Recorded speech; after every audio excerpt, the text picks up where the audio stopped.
Okay. Chairman, sir. Yes. Nice meeting you again. Thank you. It's a pleasure. What's your impression about the... Well, you can see for yourself that it's a great outing. Yes. We believe that the presidential candidates have elucidated and successfully told the world what he can do. Yes. We believe that Labour Party and its presidential candidate has the best of programs to be able to change the economic and political narrative in Nigeria. We believe that we have the best of programs, we have the best of personnel to be able to drive the process of development. And by the grace of God, by the time we win next month, within the first 100 days in office, Nigerians will begin to see the difference. Amen. They will see a new Nigeria, they will see the new personnel, and they will see development in action. Amen. Thank you so much. In this race, what's the secret of your success? Well, because what we're trying to do is like we're changing it. We're trying to say, and everybody can see, especially the youth, can see that something is wrong. And we're saying we want to change the situation.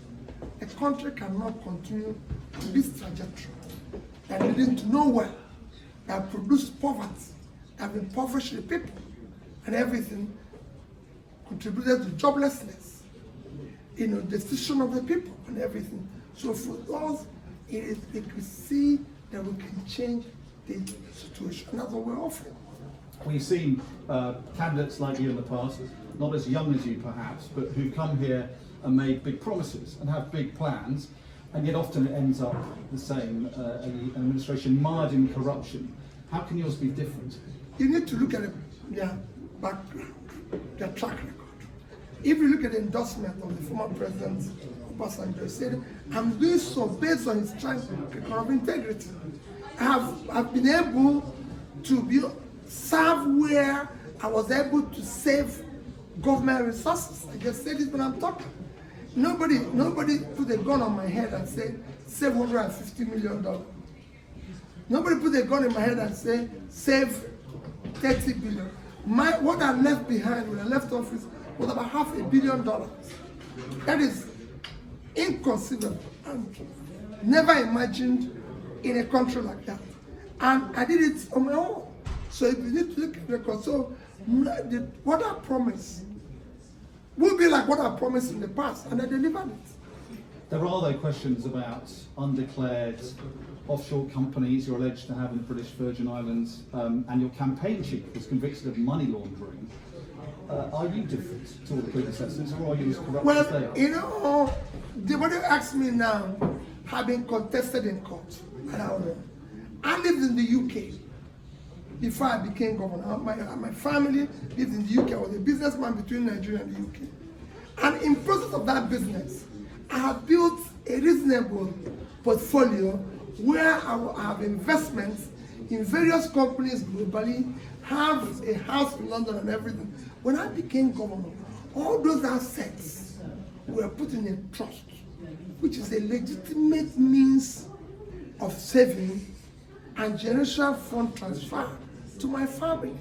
And when I was asked that question, I said, go and investigate whatever is on that trust, and you can see that legitimately earned money, most of which I had before I became governor, or serving in public space. Like I told somebody this morning that I bought a house in 1996. That's 10 years before I became governor. Being in public office doesn't say I will throw away whatever I have. It's like you today. If you are put in public office, you are not going to throw away whatever you have. And I'm not going to throw it away. But it's there to be investigated, and I cannot tell you, you can investigate it. I will open it up for you to investigate. Everybody is free to investigate it. So it's not a question of saying this. I left $150 million. I left about equivalent in Naira of $200 million.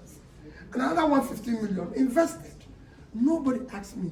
The money in this trust is just about 1 or 2% of what I left. So if I wanted, I'll take as much as that. And nobody had done it before. So all those issues of trying to do this. As for my campaign DG, whatever happened with him is not me. It's an issue that happened before he became my campaign DG, and which happened that he received money which was paid for a purpose, and he used for the purpose. There's no way he has opportunity of knowing maybe money is being paid for services, is stolen money. However, I'm not defending him. I've defended myself, and I'm giving you a sky open invitation to investigate my trust. And you will see it's legitimate. Trust is owned by everyone. I'm not the only person who was mentioned in Pandora case. Several British politicians, including ex-prime ministers, were mentioned there. But the British people have said they're thieves. I pay my tax. I live a legitimate life. It's like when I didn't file for my company, and my company was struck out, they say, oh, British government struck out of this company. If you don't want company again, you stop filing. And if you don't file, it was struck out. They didn't say the company stole money. They didn't say the company stole, but they want to blame because they can't find fault. Let me ask you a rather selfish British question. Yes. Because you're here to meet British ministers. What would you as president do for relations with Britain? And why should British people care about an election in Nigeria, do you think? Because it's important to them. We have 200 million people, which if the economy changed today, is a huge market for Britain. It is critical for them. As Britain exits European Union, they need Commonwealth members in order to continue to be, and they're the biggest. So today, you talk about India and Nigeria. Nigeria is a small country. It's a country that has potential to add to the value of the economy. They need that space. They need that market, to continue the economy. The economy too have problems. So they need to help us in order to, it's like a bank account. You can't withdraw without putting anything in. So I'm asking them to come and pay something in now that we are going through struggle. So when we come out of that struggle, they will benefit from it. How can you help a post-Brexit Britain? How can you help a post-Brexit Britain? By ensuring good governance and better-led country in Nigeria. That will be prosperous and be able to keep the relationship going. Just one last question. There's a lot of concern this year, there has been over the last year or so, about the state of democracy. Nigeria is a huge democracy. How healthy is democracy, do you think, in Nigeria and elsewhere in the world? Well, democracy, I'll compare Nigeria first, it's been largely transactional, which have brought us to where we are. And the youth are seeing that and saying, well, we've had it in the past and it didn't help us. Now maybe we'll do things differently and see if we're going to help us. And what Datti and I is offering is, we will help you to build a better country. And we're committed to it. There's no alternative to democracy, actually. The other alternative is worse. It's a huge job. Are you ready for it? Very prepared for it. Not daunting? Well, it's daunting. Everything in life is daunting. But people have to solve it. That is what I'm doing. It's daunting as it is. We will solve it and be able to turn around the country. Thank you very much. Pleasure to meet you. Oh my goodness. Oh yeah.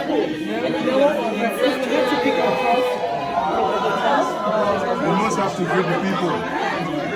Allow the press. Allow the press.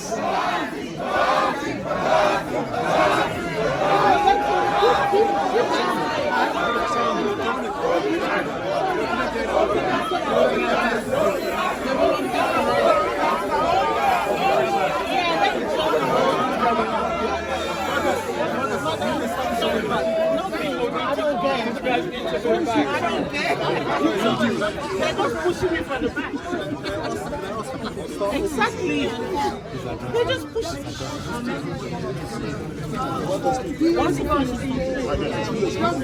Well, he has to. We call you.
like this.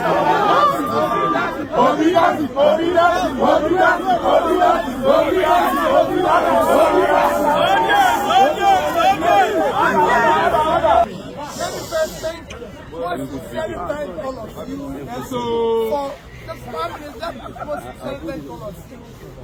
for being here today.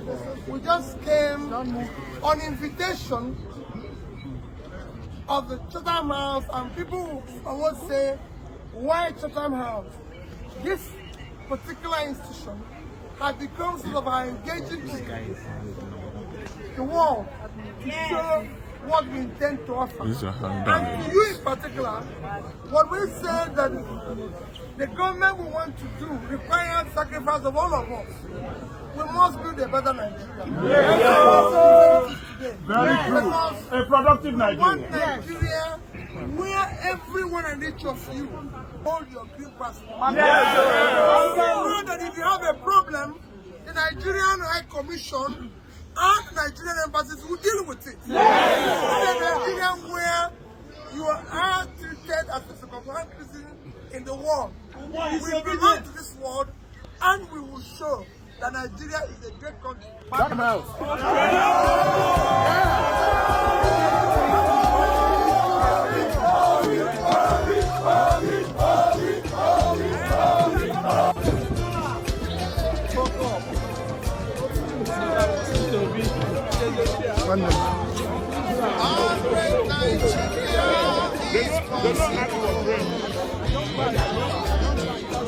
Our great Nigeria is very possible.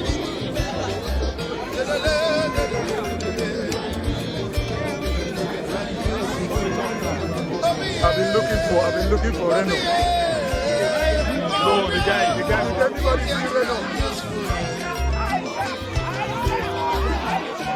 Our great Nigeria is possible. Our great Nigeria is very possible. For better infrastructure, for better life, yeah, my people. Better roads, yeah, for better hospitals and homes. Hey, Come on. for life, Come, did any of you see Reno? to walk. No, I don't see Reno. For the jam.